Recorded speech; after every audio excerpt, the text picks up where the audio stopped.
Les habla Abel desde Pekín, China. Bienvenidos a mi podcast, El Cuento de Roma. Episodio 73, Sicilia, Córcega y Cerdeña.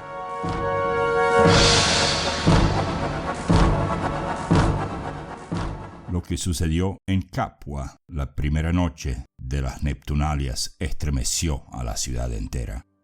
Si bien Capua como ciudad no le daba tanta atención al dios Neptuno como por ejemplo Heraclea, aquí tenemos que mantener en cuenta que Capua ya era una ciudad grande y muy cosmopolita. De hecho, para cuando la Segunda Guerra Púnica comience, Capua será capaz de alistar más de 30.000 unidades de infantería y 4.000 unidades de caballería.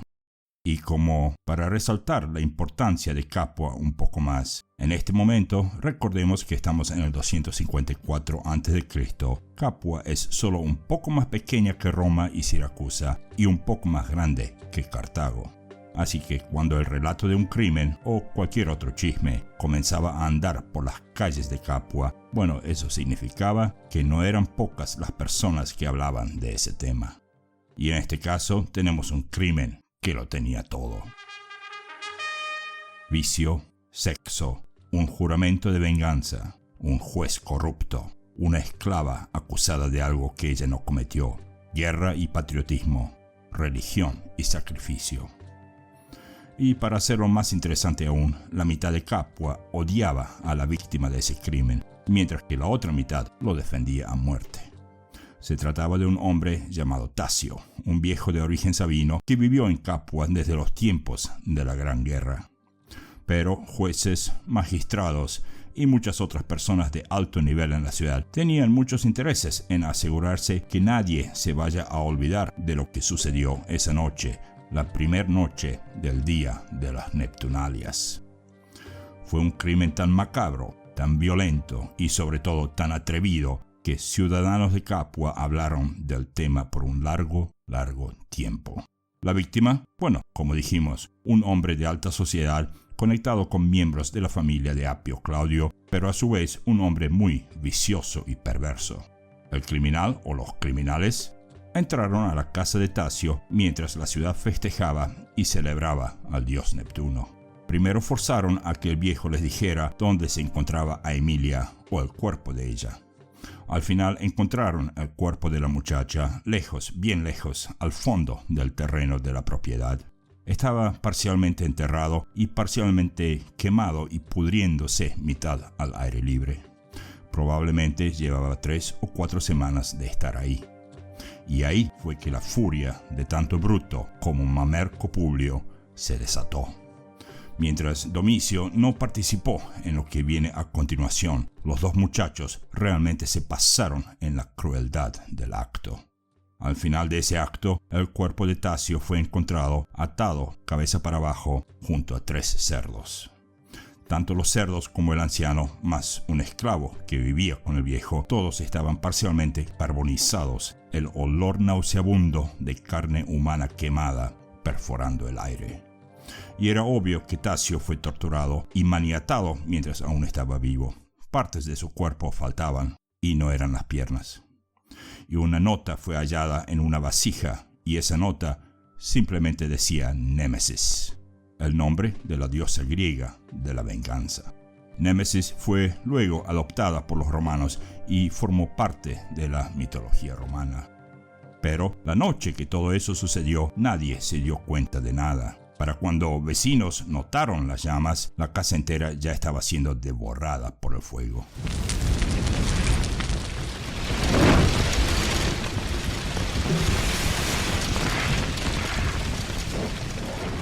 El olor a brea líquida por todos lados era la primera pista de que esto era un crimen perfectamente planeado. Bueno, de ese crimen y de las consecuencias de ese crimen vamos a hablar al final de este episodio. Por supuesto, nosotros sabemos que los asesinos eran nadie más y nadie menos que Domicio, Mamerco Publio y Bruto de nuestra saga familiar, y que lo que hicieron en Capua fue en venganza por Aemilia y por todo lo que ella sufrió en los últimos años. Bueno, ahora vamos a la parte de historia.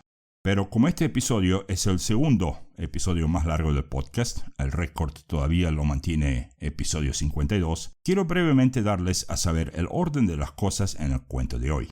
Primero, un análisis de lo que pasó durante nuestro episodio pasado y una lista de grandes pérdidas de marineros y tropas en general, como para poner todo esto en una perspectiva. Luego, un breve paréntesis para hablar de clientes y patrones en Antigua Roma. Como tercero, lo que sucedió a continuación en Sicilia, seguido por la palabra en latín. Después de eso, la caída de Agrigento, conquistada por Cartago, seguido por la reacción de los romanos a ese evento, incluyendo el intento de ponerle un sitio a Lilibea. En quinto lugar, el relato de la segunda pérdida de una flota romana, y después de eso, la conquista romana de Palermo y los eventos del año 252 a.C. En séptimo lugar, el cónsul Lucio Cecilio Metelo logra defender Palermo. Luego, un breve vistazo de Córcega y Cerdeña desde el punto de vista de miembros de nuestra saga familiar. Y por último, anuncios, música de salida y saludos personales. Listo, empecemos. Durante nuestro episodio pasado, vimos la batalla en la cual Marco Atilio Régulo fue tomado prisionero de guerra. Y si creyeron que en este episodio, es decir, un episodio más tarde, lo dejaríamos en libertad, pues se equivocaron, mis queridos oyentes. Régulo vivió en cautiverio dentro de los muros de Cartago por 5 años enteros, y eso significa que no lo vamos a ver volver a Roma hasta nuestro episodio 75, la batalla de Drépano. Ahora entonces empecemos con nuestro episodio en sí.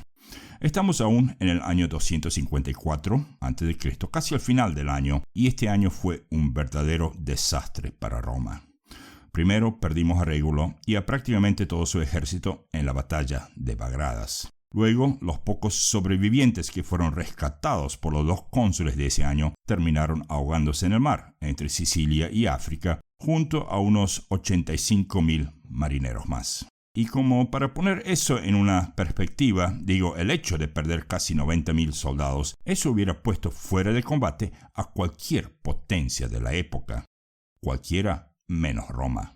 Esta será, por muchos siglos más, la diferencia entre Roma y los demás poderes del mundo alrededor de Roma. Cuando una potencia perdía una cantidad semejante de soldados en un solo día, eso de por sí ya era suficiente como para darle un knockout a cualquier país. En boxeo, eso equivaldría a un derechazo en la pera, desde abajo, seguido por un zurdazo en la mandíbula. Y pienso que hasta el día de hoy, si un país cualquiera perdiese esa cantidad de soldados en un solo día, verdaderamente no sé si seguirían con esa guerra sin importar las consecuencias. No creo que Alemania perdió 90.000 soldados en un solo día en la Segunda Guerra Mundial, ni siquiera en el 44 o el 45. No creo que eso le haya sucedido a Rusia tampoco, ni siquiera cuando el frente alemán avanzaba a toda velocidad hacia Moscú. No creo que eso le haya sucedido a los Estados Unidos tampoco, ni en la más difícil de las islas del Pacífico. Y bueno, ya vimos cómo Japón se terminó rindiendo en agosto del 45, cuando ese número de gente sí murió 2 veces a causa de las bombas atómicas lanzadas sobre Hiroshima y Nagasaki. Pero hagamos un pequeño stop aquí, antes de que alguien me pueda decir que estoy hablando macanas, y veamos una muy breve, repito, muy breve lista de batallas en la historia del mundo y ordenadas por el número de caídos en batalla en un día. Y cuidado, aquí hablo de batallas, no de guerras. Y por lejos, la primera de todas las batallas en esta lista es la famosa batalla de Changping, que fue parte de las igualmente famosas guerras de unificación de China. Y como dato curioso, esa batalla sucedió hace solo 4 años. Así es, esa batalla tuvo lugar en China en el año 260 a.C. y según historiadores chinos hubo más de 700.000 caídos entre ambos lados. Por supuesto que eso lo vamos a ver un poco mejor en nuestro episodio 77, el primer emperador chino, pero aquí les doy el dato nada más. En segundo lugar está una tal llamada Batalla del río Salsu, S-A-L-S-U, que tomó lugar en el año 620 después de Cristo, repito, después de Cristo, entre la dinastía Sui de China y lo que en aquellos tiempos era considerada Corea. Número de caídos, aproximadamente 300.000. En tercer lugar está una batalla de Didgori que tomó lugar en el año 1121 en las montañas del Cáucaso. Cantidad de muertos, unos 210.000. En cuarto lugar tenemos un enfrentamiento entre los Ming de China y los mongoles allá en el 1449. Cantidad de muertos, unos 200.000. En quinto lugar tenemos la batalla de los campos cataláunicos, donde aparentemente unos 165.000 guerreros cayeron en el campo de batalla en un día, pero eso lo dudo un poco yo. Y dicho sea de paso, eso lo vamos a ver en mucho más detalle en nuestro muy futuro episodio 478 llamado La última batalla contra los hunos. Y después de eso tenemos varios encuentros más donde historiadores dicen que los caídos fueron más de 100.000, pero cuya veracidad nunca fue corroborada, ya sea porque sucedió en tiempos antiguos o porque no podemos confiar en la gente que nos trae esos datos. Y de ahí hasta la batalla que produjo la mayor cantidad de caídos, la batalla de Canas, no llegó a tener 90.000 muertos. Según Tito Livio, unos 88.000 cayeron en esa batalla si combinamos ambos lados. Y según Polibio, esa cifra está casi doble de inflada. Y por supuesto que vamos a tener esa batalla en nuestro episodio 94 llamado El desastre de Canas. Así que, como pueden ver, nadie, con la excepción de China y quizás India, podían darse el lujo de perder casi 100.000 personas en un naufragio y seguir peleando. Pero Roma se volvió a levantar y eso lo vamos a ver en nuestros próximos episodios. Va a ser un proceso lento y lleno de penurias y sacrificios. De hecho, vamos a ver que para construir la última de las flotas, los romanos irán puerta por puerta, despertando gente y pidiendo dinero bien temprano por la mañana. Y si se preguntan por qué hacer eso así de temprano, pues la respuesta era simple. El Senado de Roma no quería que clientes de ciudadanos romanos supiesen que el Senado les venía pidiendo dinero. Explico. Y para explicar esto, quiero abrir aquí un paréntesis de unos 5 minutos para hablar de clientes y patrones en Roma antigua. En aquellos tiempos ya se venía desarrollando la costumbre de cierta gente visitar a otra cierta gente por la mañana. Veamos, la gente que hacía esas visitas eran llamados clientes. La gente que recibía esas visitas eran llamados patrones. Esas visitas duraban en general entre 5 y 20 minutos. Un cliente podía tener más de un patrón y visitar a más de un patrón en un mismo día, si el tiempo le alcanzaba. Y por último, un patrón también podía ser cliente de otro patrón. A ver, como un ejemplo, persona A podía ser cliente de persona B y visitar a persona B una vez a la semana. Pero persona B podía ser cliente de persona C, alguien más rico y poderoso, y visitar a esa persona C 2 veces al año. Y quizás persona C podía ser cliente de otra persona D, un senador por ejemplo, a quien visitaba una vez al año y para eventos especiales. Esto era algo así como lo que dicen en inglés fish eat fish, pez más grande come al pez más pequeño. Y realmente existía gente que vivía de esa manera, pero la regla era que una vez que el patrón abría sus portones y una vez que los clientes eran admitidos dentro del patio, ya uno no podía caer a visitar. Así que todo eso sucedía temprano, digamos entre la madrugada y las 2 primeras horas del sol, dependiendo de la hora a la que el patrón se levantaba. O sea que gente hacía cola afuera de las casas de los ricos por la mañana por unas monedas que al patrón no le causaban una pérdida, pero al cliente, le podían valer mucho. Así es, durante la visita el patrón le daba un poquito de dinero al cliente y el cliente le daba un halago o algunas noticias de interés o un chisme al patrón. Básicamente esto era un intercambio de un par de monedas por una cortesía. ¿Cómo está? ¿Qué tal la familia? Me enteré que su hija se está por casar, ¿verdad? Ah, ¿y el negocio todo bien? Y el patrón respondía algo como, sí, todo bien, gracias. La familia, todos estupendo, sí, los muchachos crecen, una maravilla. En el 90% de los casos se trataba de cortesías falsas, pero esa era la costumbre que se venía creando en Roma en aquellos tiempos y que durará, hasta el día de hoy, yo creo. Un presidente nuevo de casi cualquier país, casi seguro que durante su primer año en el gobierno va a Washington a visitar al presidente de los Estados Unidos, y estoy 1.000.000% seguro que podemos oír estas mismas preguntas. ¿Cómo está? ¿Qué tal la familia? Me enteré que su hija se está por casar, ¿verdad? Ah, ¿y el país? ¿Todo bien? Ahora, un cliente podía visitar a un patrón a diario, o una vez a la semana, o una vez al mes, o con la ocasión de algún festival o evento especial. Eso significa que no existían reglas escritas o formales de qué tan frecuentemente cliente fulano podía visitar a patrón mengano. Pero sí existía la costumbre informal de el patrón decirle a ese cliente que vuelva a visitarlo cuando quiera el mes que viene. Y si el cliente prestó atención a esas palabras, ese cliente entendía que el patrón no deseaba verlo antes de que pase un mes. Y claro, sí existían los sordos, idiotas y los caraduras que realmente volvían al otro día. Así es, el cliente sí podía volver a aparecer mañana por la mañana, eso no estaba prohibido, pero eso sí se veía como una gran falta de cortesía.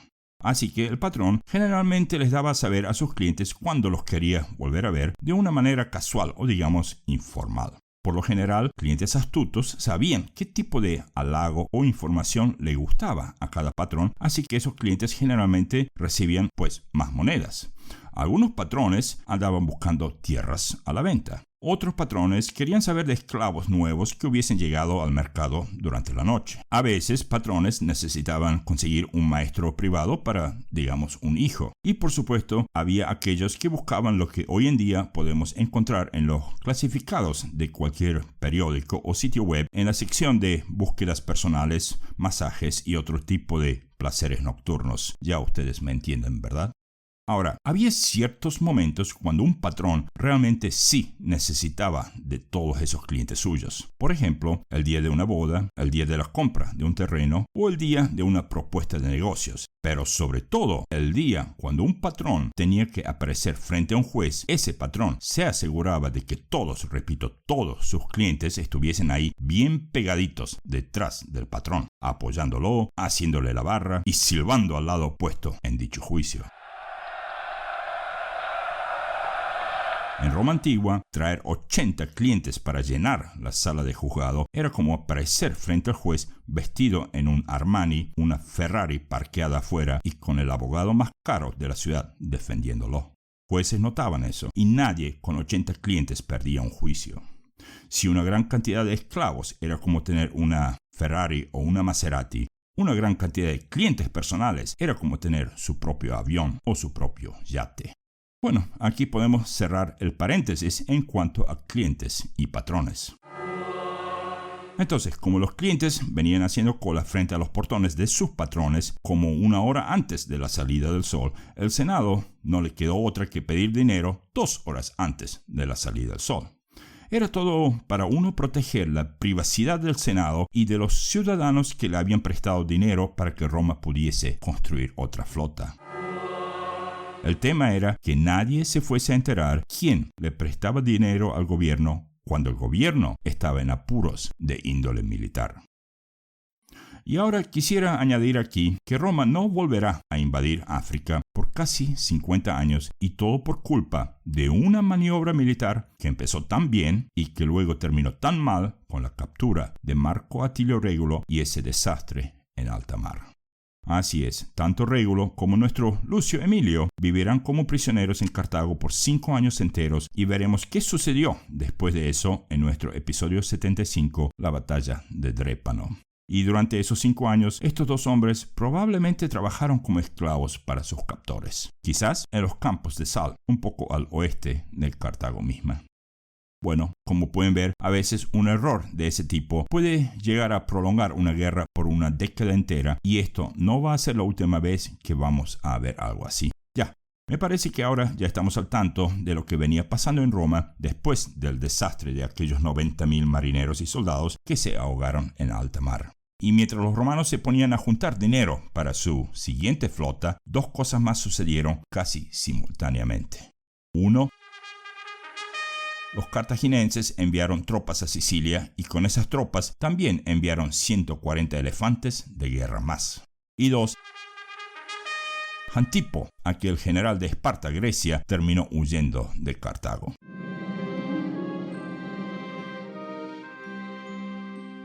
El tema de Jantipo y sus supermercenarios daría para mucho más si esto fuese un podcast de Cartago o de Esparta, pero para darles un resumen de lo que sucedió después de la victoria de las Bagradas, aquí van 3 oraciones.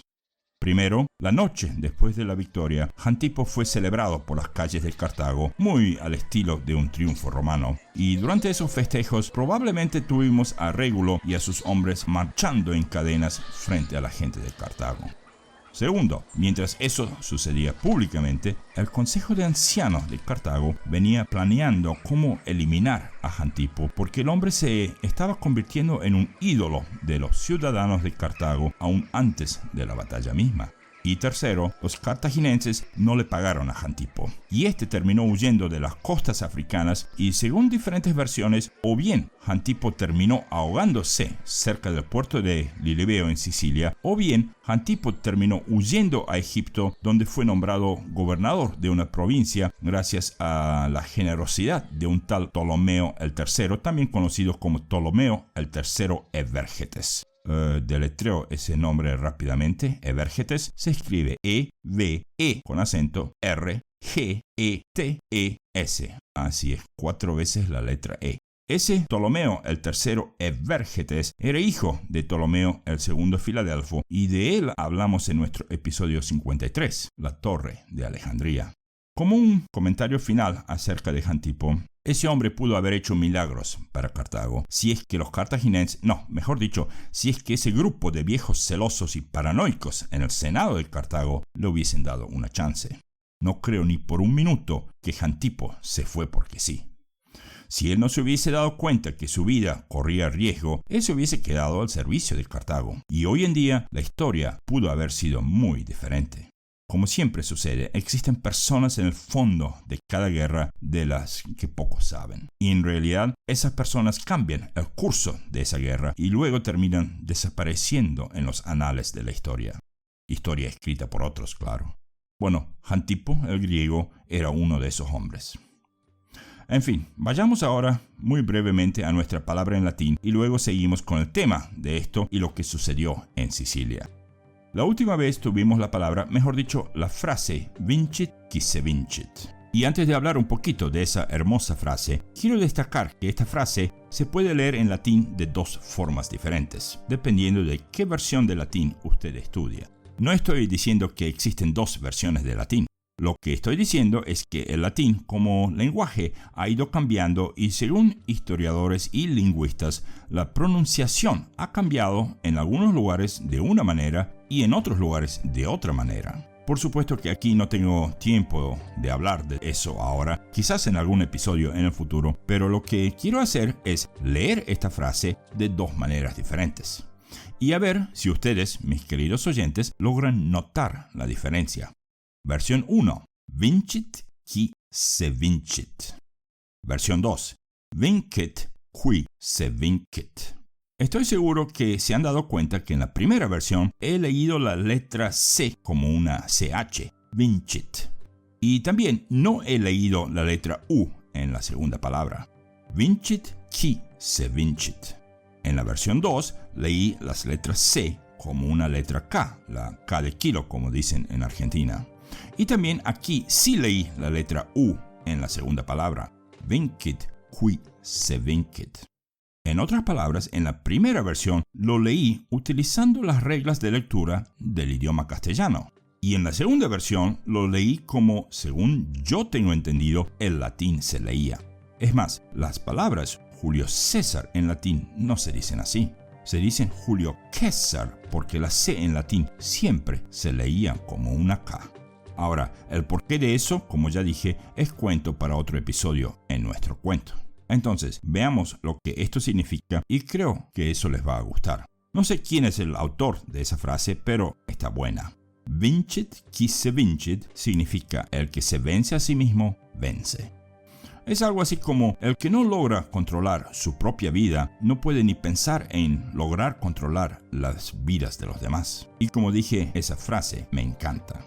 Controlarse a sí mismo no es tan fácil. A pesar de que todos creemos que lo estamos haciendo bien todos los días, todo el día, y en realidad la mayoría de las veces no lo estamos haciendo bien. Y aquí no solo hablo de vicios como fumar y beber, sino las cositas más pequeñas que suceden casi sin querer.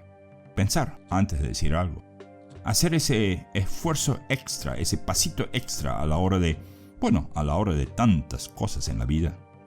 No tomar esa última cervecita en el bar a pesar de que sabemos que no estamos ebrios y que tampoco lo estaremos después de ese último trago. Hablar mal de alguien cuando podríamos tratar de ver el lado positivo de esa misma persona o situación. Posponer cosas. Vivimos posponiendo cosas. No por nada existen esas resoluciones de año nuevo, porque vivimos empujando hacia el futuro lo que no queremos encarar hoy. Como ven, todo eso sucede solamente porque no ponemos en práctica la frase en latín de hoy. El que se vence a sí mismo, vence. Vincit qui se vincit. Y como una notita de al lado, yo fumé por 39 años en mi vida y dejé de fumar el año pasado. Van 3 meses, un poquito más de 3 meses, que alquitrán y el hábito de sostener un cigarrillo en la mano ya no me controlan.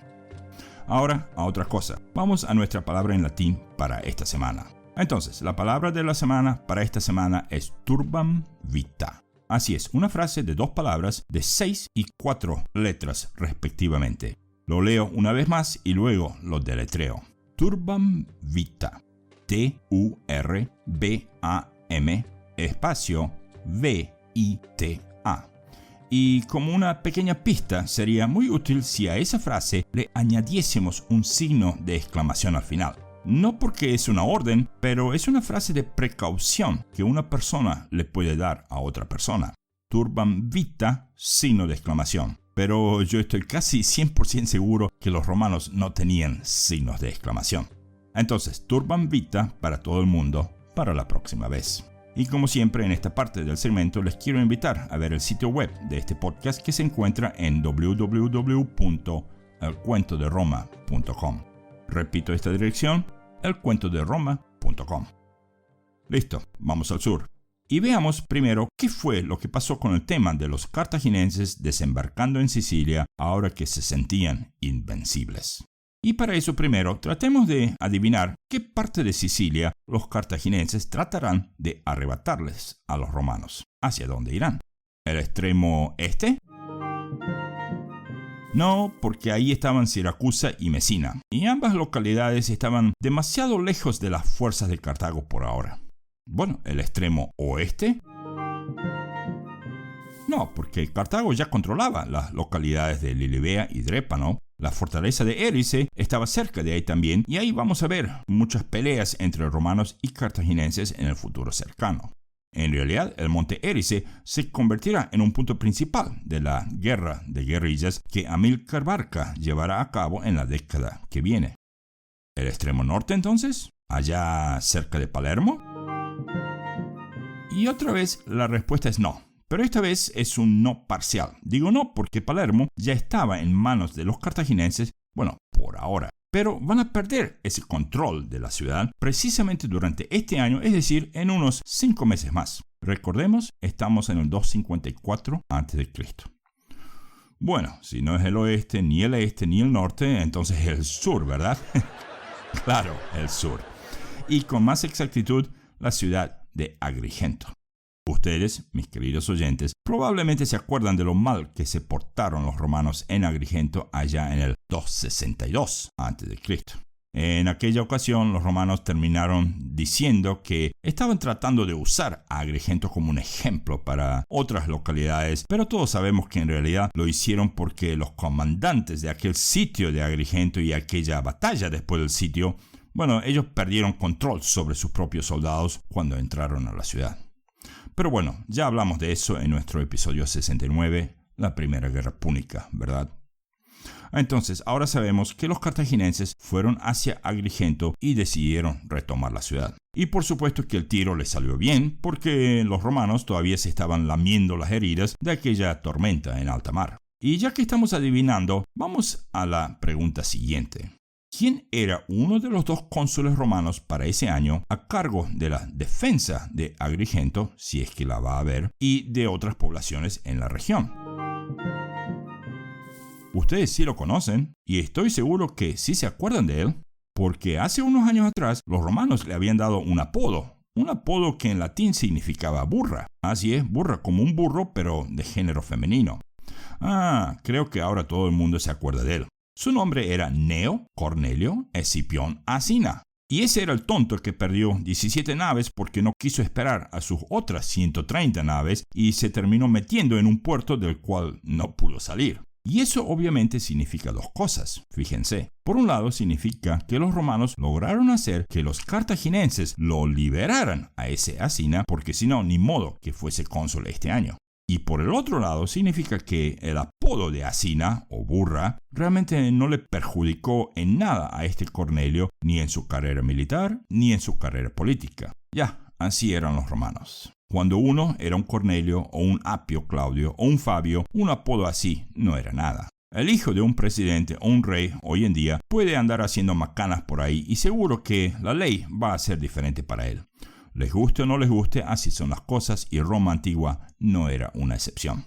Bueno, cuando los cartagineses retomaron a Agrigento, ellos pronto se dieron cuenta que ellos tampoco tenían suficientes fuerzas como para mantener control o posesión de esa ciudad. Por un lado, Agrigento no estaba frente a Cartago misma y por el otro lado, ellos también habían perdido muchos barcos allá en nuestro episodio de la batalla del Cabo Ignomo.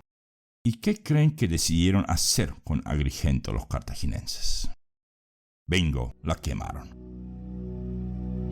Así es, viendo que no podían asegurarse que Agrigento no volvería a caer en manos de las fuerzas romanas, los cartagineses decidieron quemar y abandonar esa ciudad para siempre. Y como un punto de reflexión, ¿qué destino el de la gente que vivía en la ciudad llamada Agrigento, no creen? Primero vienen los romanos y les hacen las 1001 y 8 años después los cartagineses vuelven y hacen exactamente lo mismo. Sí, el resto de la gente de esa ciudad, ellos todos terminaron como esclavos en Cartago. Pero lo más increíble es que esa localidad, que va a volver a crecer desde sus propias cenizas, se las verá peor aún, mucho, mucho peor, durante la siguiente, es decir, la Segunda Guerra Púnica.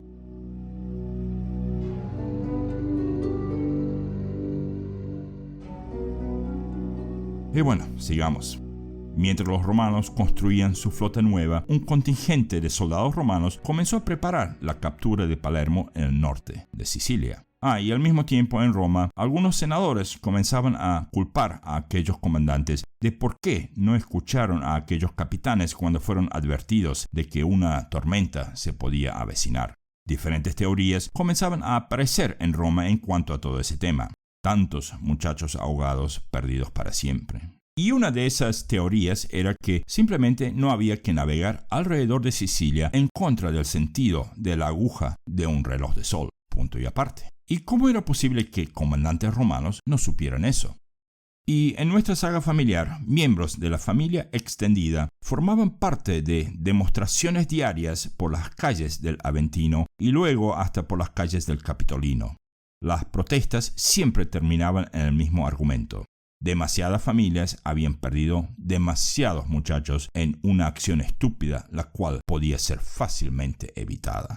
Y cuando los dos comandantes de esa flota volvieron a Roma y cuando encima de eso el Senado les dio un triunfo, bueno, todo el mundo se fue a protestar.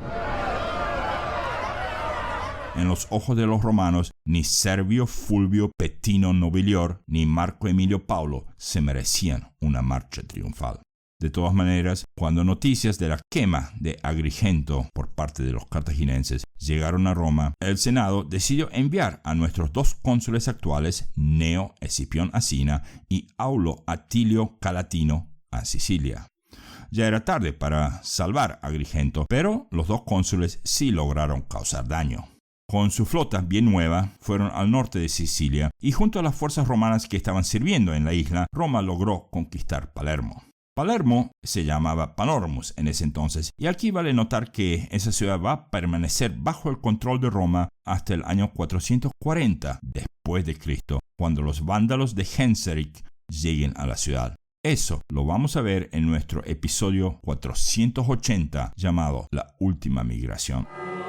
Por supuesto que eso no significa que Panormus ya no será fuente de noticias en nuestro podcast. Es más, la batalla de Panormus viene como en 15 minutos más. Pero lo que sí vale la pena recordar es que esa ciudad va a ser tan importante para Roma que no me extraña ni en lo más mínimo que hoy Palermo sea la capital de Sicilia. En cuanto a esa conquista de Panormus, quiero agregar un detalle.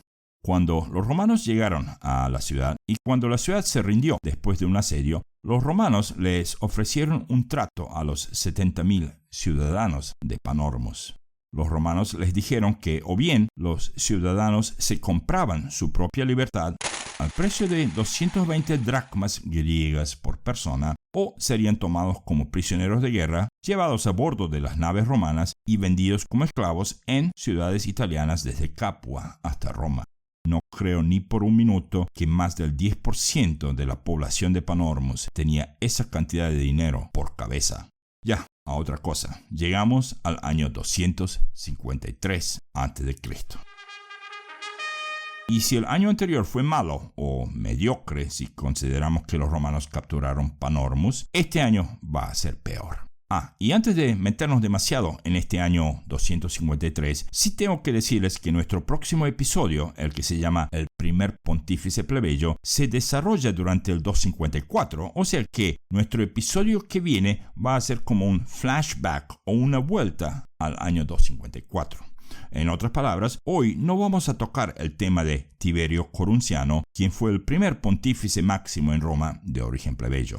Este año ya tenemos muchas cosas sucediendo al mismo tiempo, así que el tema de Corunciano y toda su vida durante la invasión de Pirro de Epiro y todo eso queda para el episodio que viene. Entonces, vayamos al 253 a.C.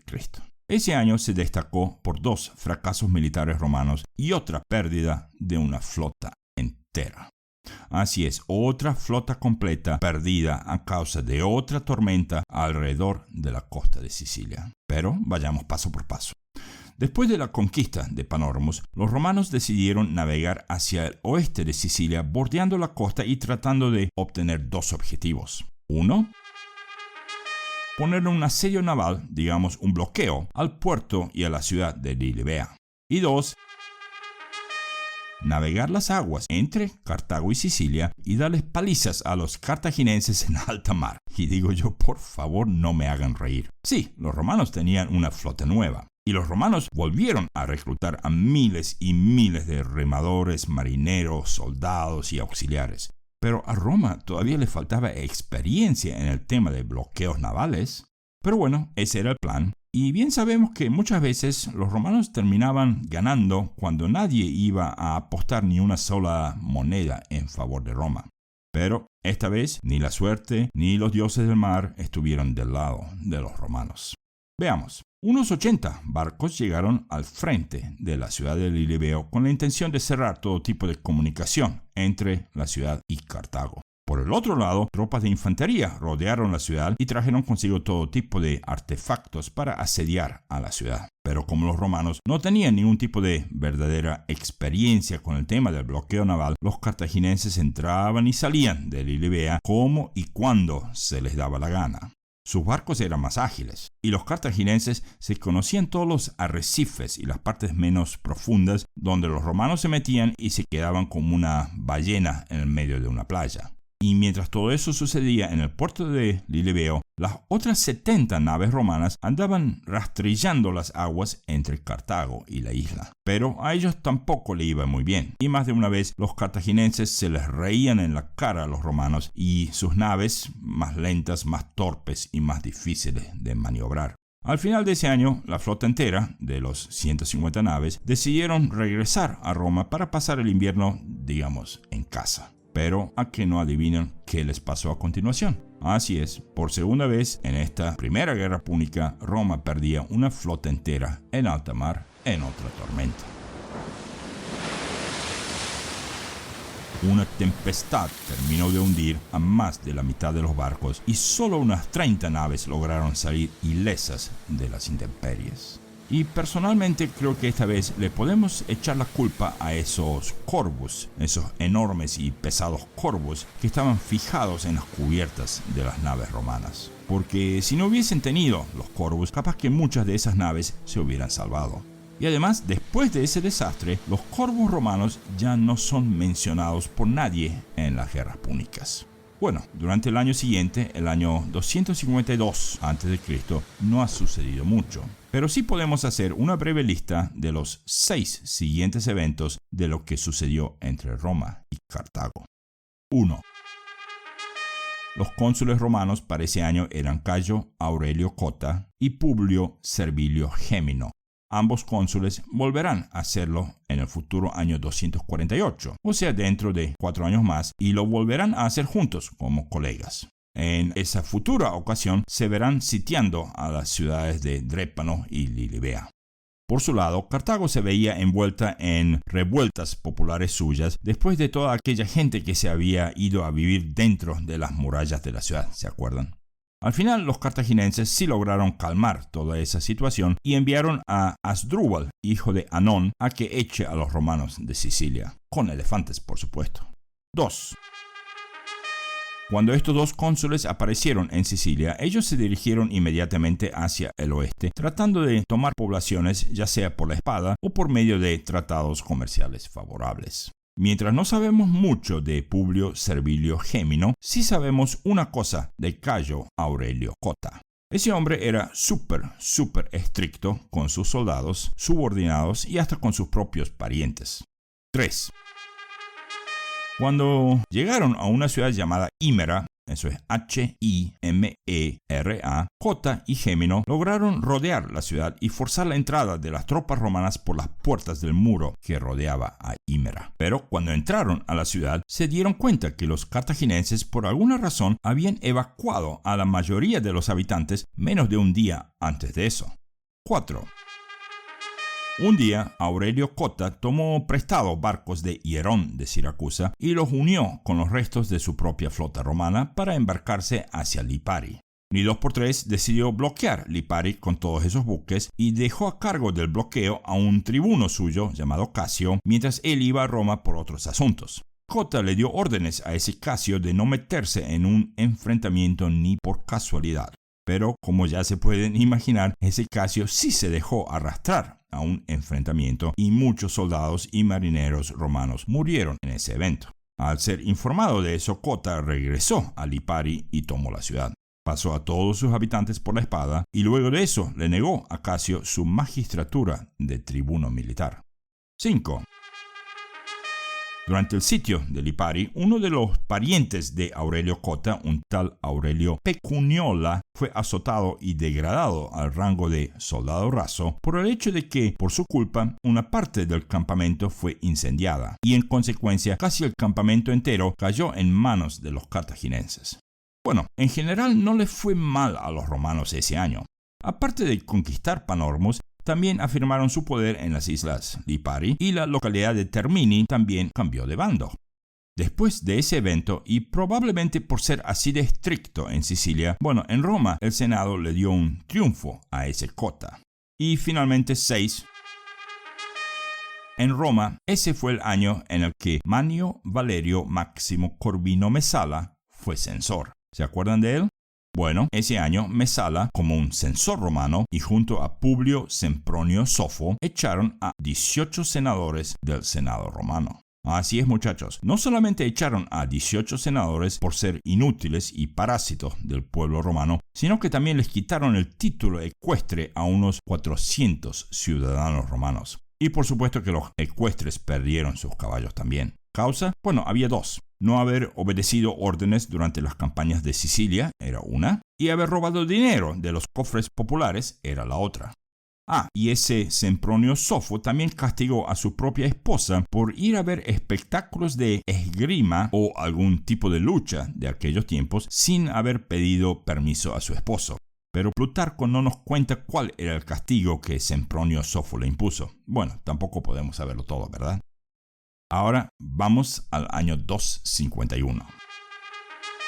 Los cónsules Lucio Cecilio Metelo y Cayo Furio Pásilo. Y aquí casi como que tenemos que introducir a un nuevo personaje. Estoy hablando de este cónsul Lucio Cecilio Metelo. En realidad no lo estamos introduciendo porque 2 de nuestros episodios ya tuvieron que ver con ese hombre. Estoy hablando de los episodios 49, Manio Curio Dentato, y 54, el desastre de Arretium. Así es, muchachos, ambos episodios ahora parece como que sucedieron hace 2 siglos, pero de verdad se trata del mismo Lucio Cecilio Metelo. Y ese hombre también aparecerá en nuestro próximo episodio porque, aparte de haber sido un general, un senador y un cónsul de Roma, Metelo también fue un magister equitum, o sea, el número 2 de un dictador romano. Y Metelo también fue un pontífice máximo. ¿Quieren más? Metelo fue uno de los pocos senadores en Roma en aquellos tiempos que conocía Sicilia, Córcega y Cerdeña personalmente, además de, por supuesto, conocerse casi toda la Italia. Por supuesto, eso fue antes de que Metelo haya perdido la vista. Sí, en nuestro próximo episodio vamos a hablar de un incendio del Templo de las Vírgenes Vestales en el 241 a.C., durante el cual Metelo perdió sus ojos mientras trataba de salvar un artefacto que se encontraba ahí y que provenía de Troya misma. Y bueno, a causa de eso también vamos a ver qué recompensas recibirá Metelo de parte del Senado romano por haber salvado esa reliquia que según los romanos fue traída desde Troya en los tiempos de Eneas. Pero hoy por hoy tenemos a Lucio Cecilio Metelo en la isla de Sicilia luchando en la ciudad de Panormus. Así que, ni 2 por 3, vamos a esa batalla. La batalla de Panormus.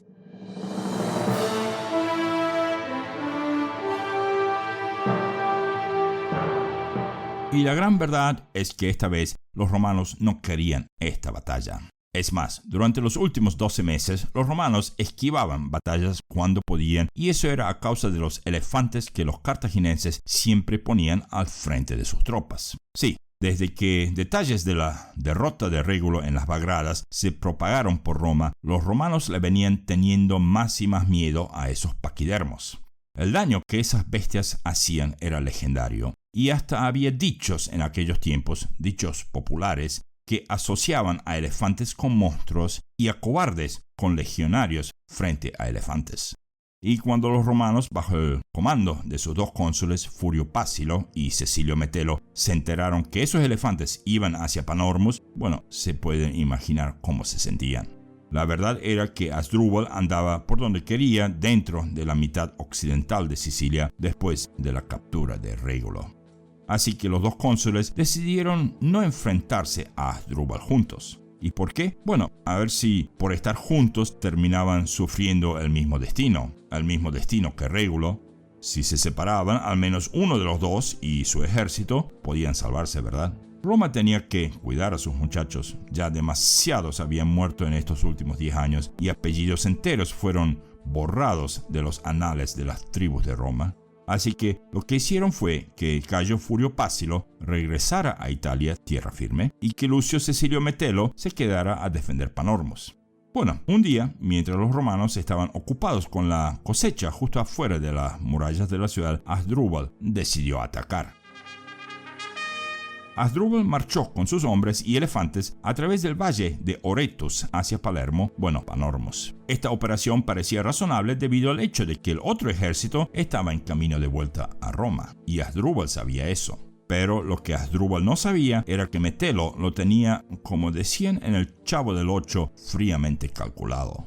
Cuando los elefantes cruzaron el valle de Oretus y cuando tuvieron que cruzar el río de ese mismo nombre, los romanos mandaron a vanguardias ligeras a acosar a los elefantes con lanzas y jabalinas. Y no eran un par de docenas de jabalinas, era una lluvia de jabalinas. Los elefantes metidos en el agua no tenían la misma agilidad y esas jabalinas dolían. Y entonces, tal como aparecieron, esas jabalinas desaparecieron. Pero, como al minuto de eso, proyectiles empezaron a llover sobre los elefantes del otro lado. Y claro está, las bestias totalmente desorientadas ahora, apenas pudieron salir del río, se fueron a embestir a sus propias tropas. Ahora las tropas de Asdrúbal se vieron entre sus propios elefantes y las murallas de la ciudad. Los cartagineses lograron crear una franja abierta y creyendo que estaban a salvo salieron corriendo por esa franja. Pero entonces Metelo ordenó a sus soldados, frescos aún, a salir de la ciudad y comenzar a acribillar a los púnicos.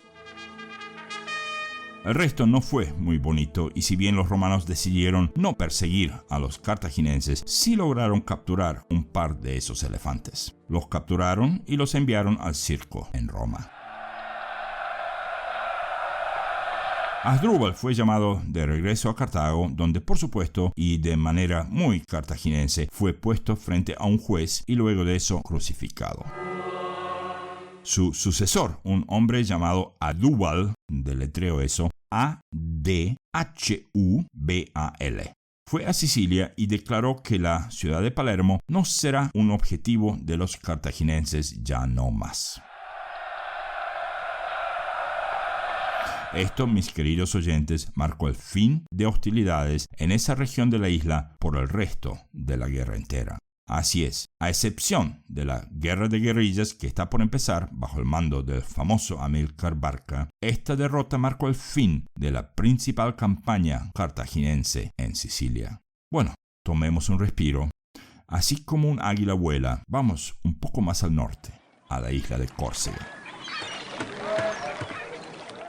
Cuando el pequeño barco llamado Minerva atracó en un puerto a unos 100 kilómetros al norte de la ciudad de Aleria, 3 romanos desembarcaban en la isla. Unos cuantos mercaderes más estaban ahí, pero ellos volverían a la Minerva en menos de mediodía y antes de la marea baja.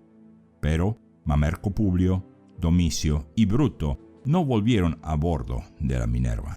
En lugar de ello, fueron tierra adentro.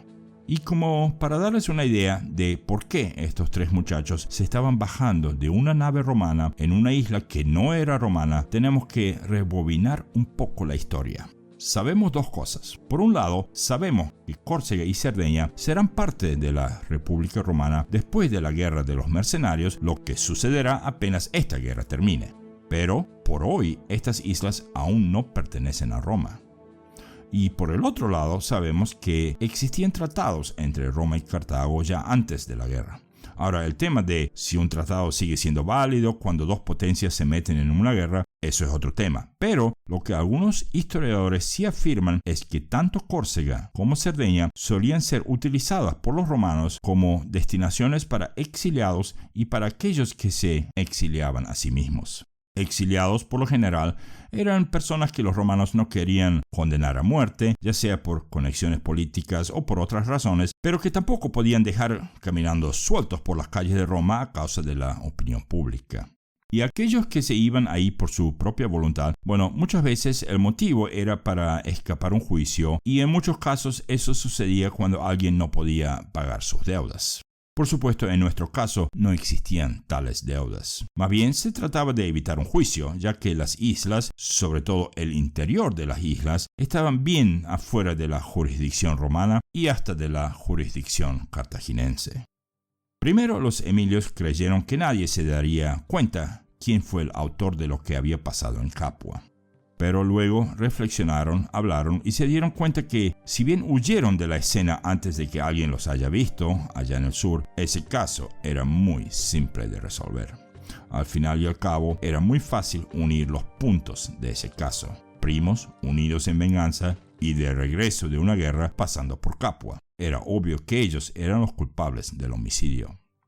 Y así fue como estos 3 miembros de nuestra saga familiar terminaron viviendo en Córcega, un poco al norte de Aleria.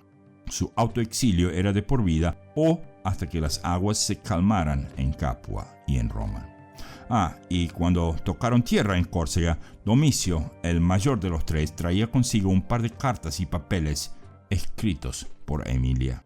Ella había escrito eso durante las últimas semanas de su vida. A Emilia, al parecer, había visto que su vida estaba cerca de un fin y por lo tanto durante los pocos momentos de libertad que tenía, ella se dedicaba a escribir. Escribió de una abuela de la que había oído mucho, una abuela llamada Aeliana y cuya tumba estaba, según sus padres, en la vía entre Capua y Roma. Ella nunca llegó a ver esa tumba, pero durante sus últimos días, cuando ya estaba tan enferma que casi no se podía levantar sin escupir sangre, a Emilia casi como que se acordaba más y más de sus días de infancia. Era como si memorias de infancia que uno va perdiendo a medida que uno crece empezaban a volver a su mente. Y ahora Domicio tenía todas esas memorias entre sus manos. Vamos a ver en nuestro próximo episodio qué es lo que Domicio va a hacer con esas memorias. Y también vamos a ver cómo le va a ir a Mamerco Publio, el muchacho que quería convertirse en el carnicero de África más grande que Roma haya visto, y Bruto, su ídolo. En cuanto a Bruto, él decidió separarse de sus primos un poco más tarde, y de él no vamos a ver más nada en esta serie de guerras por un largo rato. Y lo más interesante va a ser que Bruto, cuando aparezca otra vez, no va a ser en la isla de Córcega, sino en la isla de Cerdeña, lo cual nos dará un buen vistazo a los pueblos indígenas de esas dos islas. Pero eso queda para nuestro futuro episodio 84, la Lex Flaminia. Así es, 20 años van a pasar hasta que volvamos a ver a Bruto, aquel muchacho que andaba haciendo macanas por las calles de Roma a muy temprana edad. Y en cuanto a nuestro cuento, el cuento de Roma, bueno, nuestros protagonistas son, sin duda alguna, el vencedor de la batalla de hoy, Lucio Cecilio Metelo, y el brillante primer pontífice plebeyo, Tiberio Corunciano. Y es por eso que nuestro próximo episodio se llama precisamente así, episodio 74, el primer pontífice plebeyo. Gracias por escuchar y hasta el episodio que viene.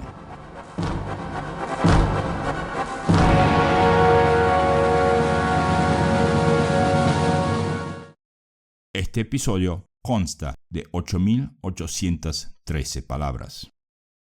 Aquí va un cálido saludo a Cronos, de un canal de YouTube que se llama NSR Nobles Scutari Rex.